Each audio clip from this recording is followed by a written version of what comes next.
I love the voiceover community. I think it is the most generous and helpful community I have ever been part of.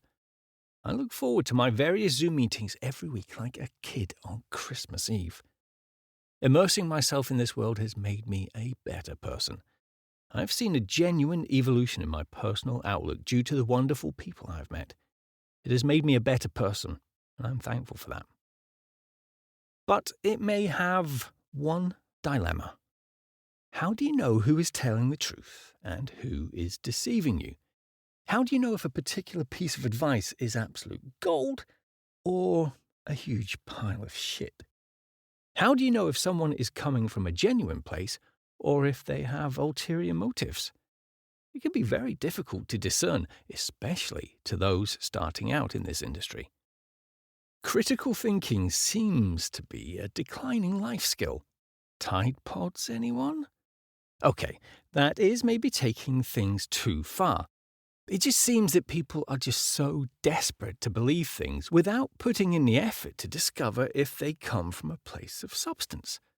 You can earn 6 figures in voiceover, they may say.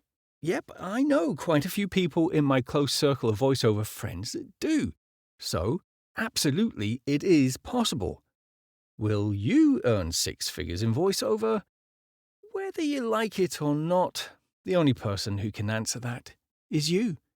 You are the only one who knows how much work you are prepared to put in, how much time and money you are willing to invest, how good your recording space is, how computer savvy you are.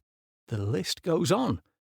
And that doesn't even touch on whether your voice is sellable or not. There were 2 instances this weekend that made me shake my head. Not because a person asked a stupid question.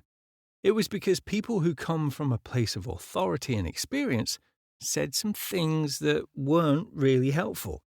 They used a post or comment to write about their jaded perspective in the industry, rather than give any form of constructive feedback to a question that was asked.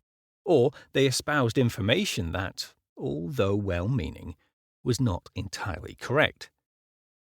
And, as Tom Jones says, it's not unusual for this to happen. Just thought I would show my age there.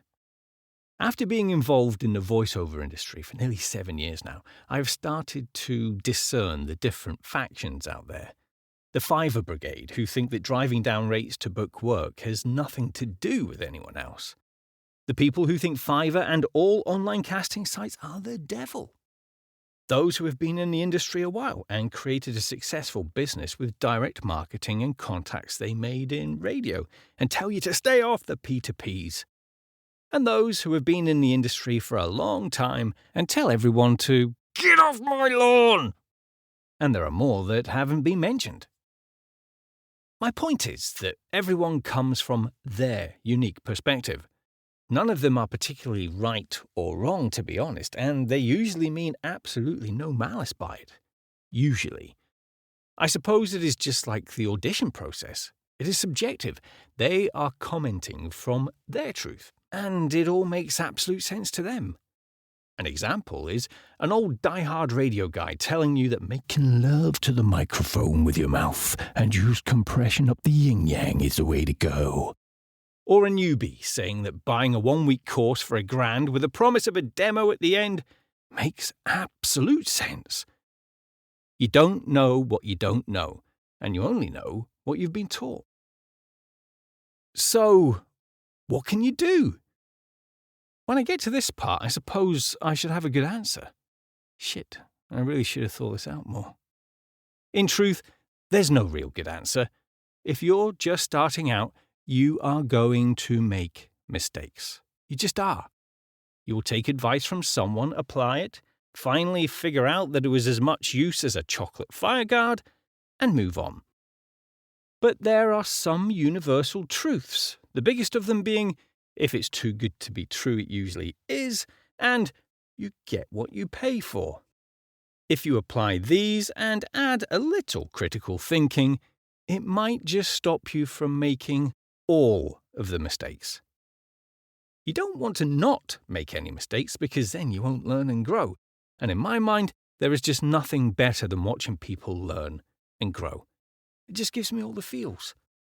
So, I hope to see you at one of the voiceover community Zoom sessions, or even better, at VO Atlanta in a couple of weeks. You might even catch me doing Tom Jones at the karaoke.